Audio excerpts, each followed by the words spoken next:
Nasiyatin kadzibatin khati'ah. Nasiyatin ubun-ubun, kadzibatin pembohong, khati'ah pelaku dosa. Padahal yang berdosa itu kan tangan. Kenapa pula kata dia ubun-ubun? Ternyata yang memerintahkan tangan untuk tanda tangan adalah otak depan. Maka kalau kurang asupan oksigen yang dibawa oleh darah naik ke otak, orang bisa kena stroke ringan. Itu makanya sujud kita itu mesti lama. Allahu Akbar. Subhana rabbiyal a'la wa bihamdihi. Subhana rabbiyal a'la. Sampai darah itu turun. Ini banyak orang kadang sholat darah itu baru sampai tengkuk. Udah tegak lagi. Kata darah itu apanya maksud kau ini? Serius tak sembahyang nih?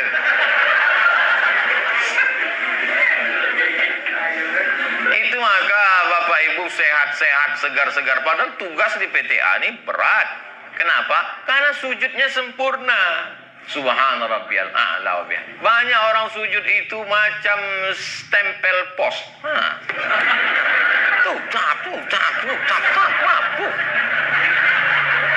Mentang-mentang tempat kerja dia pakai martil, cepat dia buat. Ini berpengaruh luar biasa darah ini. Nasiyatin ubun-ubun, kadzibatin pembohong, khati'atin pelaku dosa. Padahal yang melakukan dosa kaki, padahal yang melakukan dosa tangan, padahal yang melakukan dosa mata, padahal yang melakukan dosa telinga, yang melakukan dosa maaf kemaluan. Tapi kenapa dikatakan ubun-ubun? Karena semua perintah itu datang dari ubun-ubun. Maka kalau khawatir handphone kita itu disadap orang, ditelepon. Ini siapa yang memerintahkan ini? Ubun-ubun. Sini atasan. Yang ubur-ubur. Ubun-ubun inilah yang memerintahkan. Itulah makanya ketika kita wudhu itu yang diusap kepala, ubun-ubun ambil air. Mazhab Syafi'i, ubun-ubun. Saya kalau ceramah buka topi, itu tujuannya untuk memperhatikan langsung. Yang kedua untuk ngasih tahu saya tak gundul. Yang gundul jangan tersinggung. Tak ada niat mau menyindir. Jadi itulah makanya kepala itu diusap.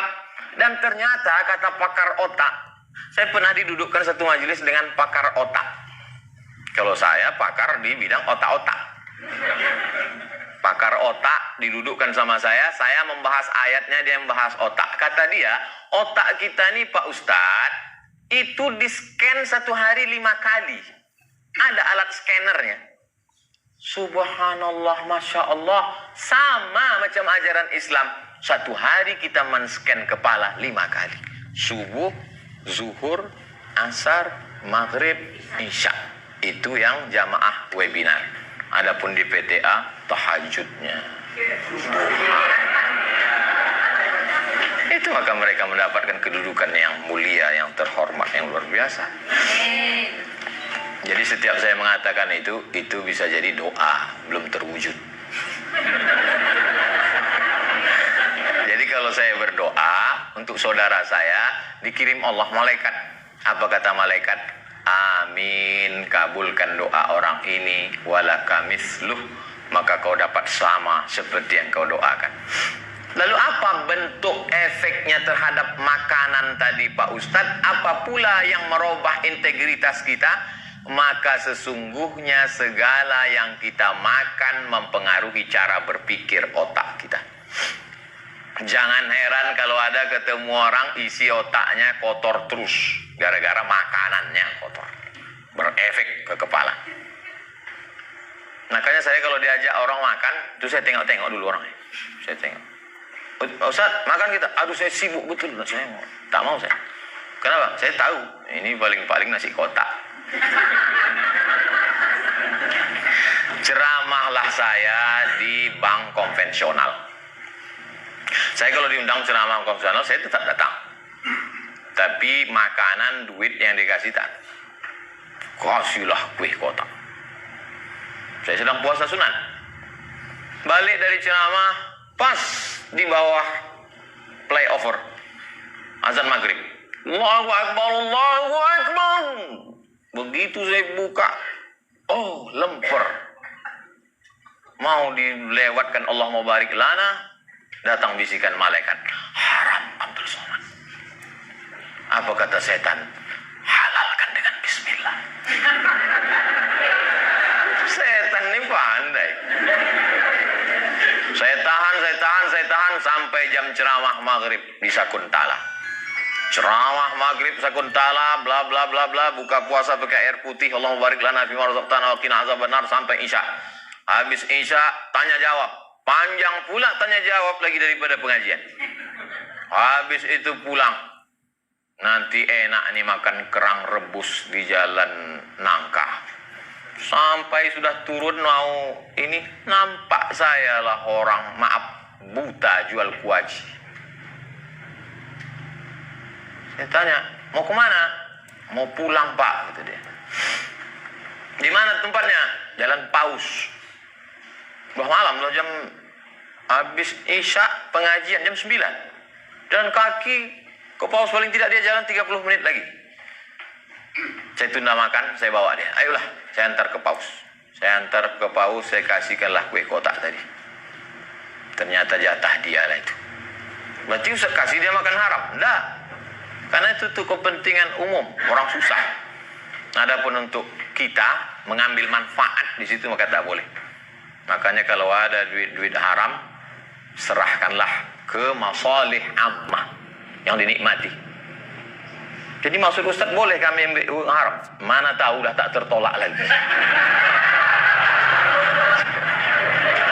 Ada kadang-kadang kondisi kita begitu. Udah kita tolak juga. Ini kami, saya takut merusak WBK ini. Kata dia, sekali-sekali tak apa. Tak ada yang tahu. Udah payah aja, ambil lah. Ambil tapi berikan untuk masalih ammah. Untuk buat WC, fakir miskin, anak yatim, duafa. Saya bersama kawan-kawan membuat yayasan. 35 orang. Kawan saya waktu sama-sama di IAIN. Saya pernah di IAIN Pak, tahun 96. Kawan-kawan saya di Al-Azhar. 35 orang kami buat yayasan. Datanglah satu waktu rapat. Ustaz Abdul Somad, ya, saya kurang setuju kalau yayasan ini terlalu besar sampai 35. Bagaimana orang kalau berat, gemuk, payah berlari. Kita sulit untuk buat keputusan. Saya bilang, justru yayasan itu kalau terlalu kurus, dilarikan yayasan ini nanti. Biarlah gemuk, kita musyawarah. Biarlah berat, yang penting kita bersama. Akhirnya kumpul. Bulan 12 kemarin kami menyalurkan santunan beras 26 ton. Keliling Pekanbaru. Termasuk pondok pesantren di sini ada yang dapat 600 kilo. Pondok pesantren, anak yatim, duafa di tepi sungai Siak. Tiap bulan kami salurkan. Saya khususkan saya berada di Pekanbaru hari Jumat sampai Sabtu kedua tiap bulan. Jumat khutbah Jumat, habis sholat Jumat bagi-bagi santunan, malamnya iktikaf dari jam 2, langsung muhasabah zikir dan doa, pengajian subuh, langsung tanya jawab. Supaya apa? Supaya lepas tanggung jawab di hadapan Allah. 12 kali khutbah, 12 kali iktikaf, 12 kali sholat subuh pengajian, 36 titik untuk kota Pekanbaru.